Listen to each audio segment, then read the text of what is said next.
Namaskaram, my dear friends, I'm back again. Today I'm going to talk about my experience of Karma Yoga. Because I never really understood what Karma Yoga is, yoga of action, until my most recent realization in my thought process actually helping me out. And somehow I can relate to what I think Karma Yoga is. So what is Karma Yoga?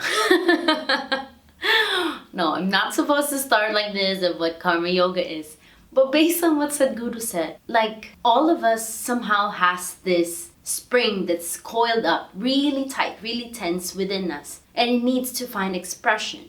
And this energy needs to be expended in this lifetime for us to experience stillness. I never really understood it before because I thought, oh yeah, I can sit down in Ardha Siddhasana for hours. And of course, like my back would hurt or I need to be in a different asana. But then that example never really resonated with me well enough. I thought it was just a matter of willpower to stay in one asana, not scratching your ears or nose when it's itchy, having to hold your wee-wee or something else and maintain the asana. And I really thought it was that. But I think now is the time for me to actually look deeper into it, as it is somehow calling me for some reason. Emily, it's time to do Karma Yoga.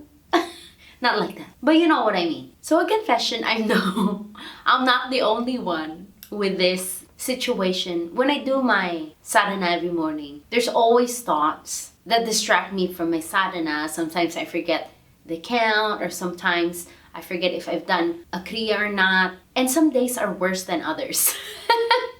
And there are days too where, oh my God, my sadhana's perfect, wonderful. But it's really this pesky.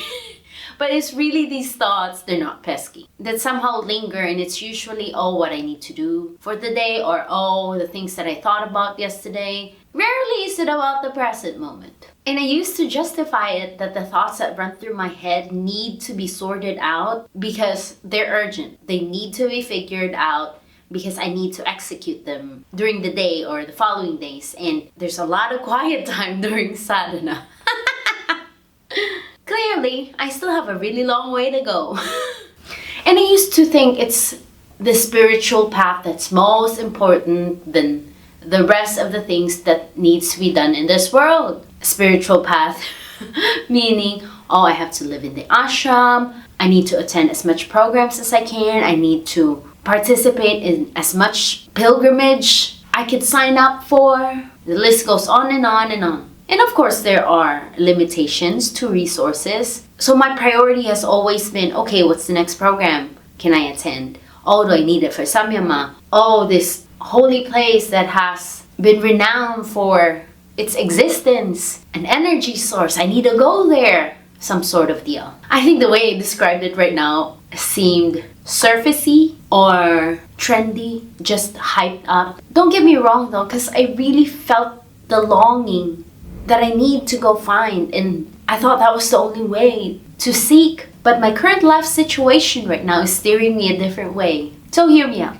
So what I thought was a wasted time meaning all the activities I have in life that is not somehow related to seeking. And with so much ignorance of coming up to this conclusion, I really thought having a family life was not part of the path. But because of my sense of responsibility, if not me, who would take care of my family? So that was an easy decision where I had to pause on my plan of what I thought was the path to take care of my family. Primarily being a mom. And being a mom, let me tell you my routine.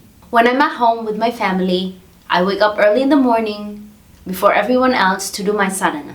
After my sadhana, then the day begins with whatever needs to be done at home. Usually, I start with organizing the house, making sure it's nice, presentable, neat, clean.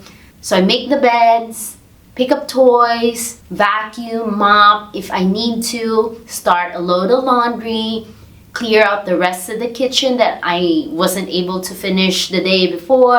And of course I have to attend to all my plants because they also need a lot of love and water.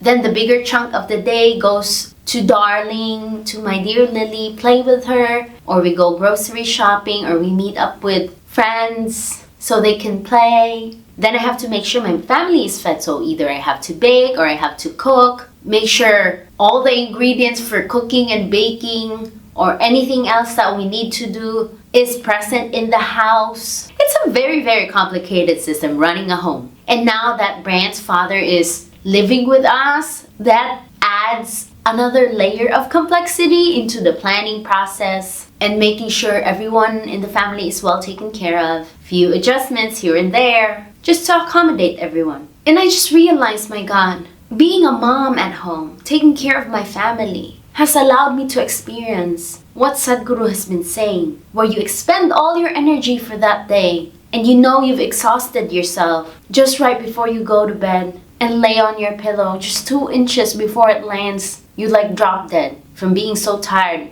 and spent and exhausted. And I just realized a lot of my days being a mother, being a homemaker, just staying at home taking care of my family, I get to experience what Sadhguru said of having to spend all of me and obliterate the sense of me. The feeling of myself, of how about me, is all gone when I'm a mom, when I take care of my family. And so I really think that's karma yoga. My perspective of sadhana has changed as well. Since I used to think sadhana is just the sadhana that we do every morning. You know, the Shambhavi, Shakti Chalana, Yogasana, Surya Kriya, etc., etc. But sadhana extends to what I do at home, just being a mother to my whole family. And it made me think, now I kind of understand the starting point of what it means to be a mother to the world. I have to start somewhere, which is to be a mother to my whole family. And slowly, hopefully sooner rather than later, be bigger and bigger and be a mother to the world without any thought of what about me, with a complete obliteration of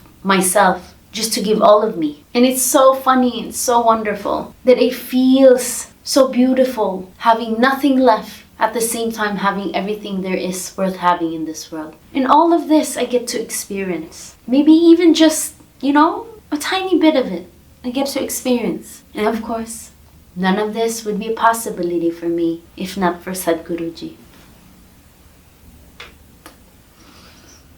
So yes, you guys, have you guys experienced a complete obliteration of oneself? Like absolute selflessness and complete exertion of your energy for somebody else. Such a wonderful feeling.